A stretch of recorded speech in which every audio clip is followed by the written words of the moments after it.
لەگەڵ بوونی پیاوێکی نوێ لە کۆشکی سپی کۆماریەکان لە سەرتاسەری ئەمریکا بیر لە کۆتاییەکانی سەرۆکایەتەکەی ترامپ و ڕووداوەکانی ئەم دوایە دەکەنەوە. وابزانمەوەی لە کۆنگرێز ڕوویدا هیچ بەهانەیەک هەڵناگرێت.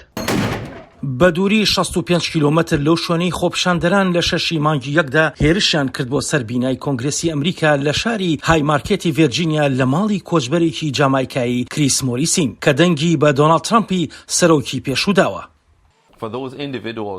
بۆ کەسانەی کە لەوێ بوونی هەڵیان کوتایە سەربینای کۆنگرێس پێم وایە زۆربیان بە زۆر لە پێناو ترامپدا ئەوەیان کرد بۆ ئەوەی پشگیری ئەو بکەن، ئەمەش بۆ هۆی ئەوەی وڵاتەکەمان زیاتر دابەش بێت. دیموکراتەکان ترامپ تومەتبار دەکەن بە هاندانی توندوتیژی لە کۆنگرێس. ترامپ بە بەردەوامی بانگەشەی بێبەڵگەی دەهێنایەوە کە هەڵبژاردن دزراوە.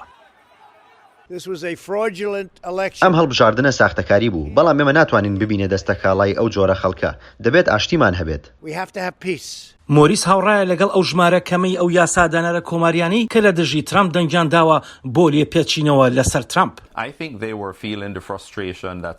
پێم وایە هەستیان بەو بێهودەیە دەکرد لەبەرەوەی کەسێک لە ناو پێگەیەکدا بوو وەک سەرۆک بە پێی پێویست وەڵامی نەداوە.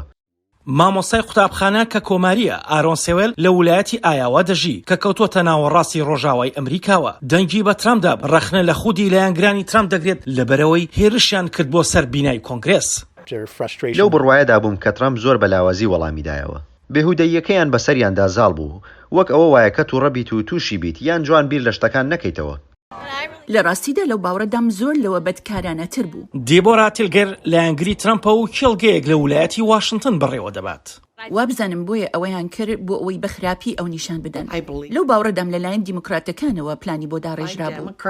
ماریلین کلارکی خانەنشینە و باوەڕی بەوە نییە کە خۆپشاندەرەکان لایەنگری ڕاستەقینەی ترامپ بووبن.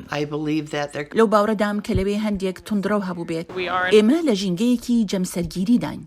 کریستینا مۆرکۆم لە تەکساسەوە ناڕزایەکەی بینای کۆنگرێس و خۆپشاندانەکانی ژیانی ڕەشپێستان گرنگە بە هاوتەریبی دەبینێت کە هەندێک کەس بۆ دروستکردنی ئاژاوە لە بارودۆخەکە کەڵکیان وەرگرتووە.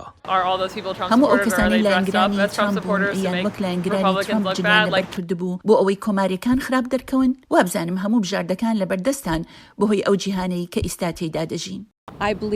لەو باوەڕەدام کە ئەوان دیموکراتەکان دەیانوێت لێپێچینەوە لەوە بکەن بۆ ئەوەی جارێکی دیکە خۆی هەڵنەبژێڕێتەوە. لەو باوەڕەدانیم ئێمە تابوتەکەی بکوتین چیتر نەتوانێت ببێت بە بەشێک لە حکوومەت. بۆ چوونە جیاوازەکان سەبارەت بە ترامپ و توندوتیژی ئەو کاتەی کۆنگرێس ڕنگدانەوەی گەلێکی دابەش بووە و پارتی کۆماری بە ڕادەیەکی زۆر دابەش بووە. پارتی کۆماری کەوتۆتە نێوەندێکەوە بە جۆرێک من پێی دەڵێم شەڕی ناوخۆی ناو حەزب لە نێوان کۆنسەرڤاتیڤەکان زۆر نەرپەرستەکان لە دژی خەڵکی هەوادارانی ترامپ کە پتر نوێگەر و جەماوەرین. بەڵام هەمیان لەو باوەڕدان کە سیناتۆرەکان نابێت دەنگ بدەن بە تاوانبارکردنی ترامپ. دەنگدان بۆ سازکردنی لێپێچینەوە لە سەری زیاتر دابەشکاری لە وڵاتەکەماندا دروست دەکات. لەو باوەڕەدام ئەمە بە فیرۆدانی دۆلاری باشدەران بوو. نانسی شێتس و هاوسەرەکەی دەڵێن کاتی ئەوەیە یاسادانەران هەنگاو بەرەو پێشەوە هەڵبێن و ئەرکەکانیان ڕاپەڕێنن.